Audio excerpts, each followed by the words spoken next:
গরমের সকালের জন্য স্বাস্থ্যকর কিছু ব্রেকফাস্টের আইডিয়া। 1. দই ও ফল। ঠান্ডা টক দইয়ের সঙ্গে কলা, আপেল, তরমুজ বা পেঁপে মিশিয়ে খাওয়া যায়। 2. ওটস বা চিয়া পুডিং। আগের রাতে ভিজিয়ে রাখা ওটস বা চিয়া সিডস দুধ বা দইয়ে মিশিয়ে রাখতে পারেন, সকালে ঠান্ডা করে খেতে দারুণ লাগে।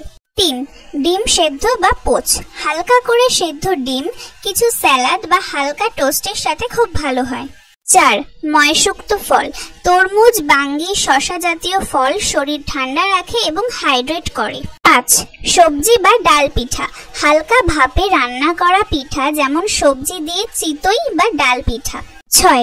লাচ্ছি বা ফলের স্মুদি।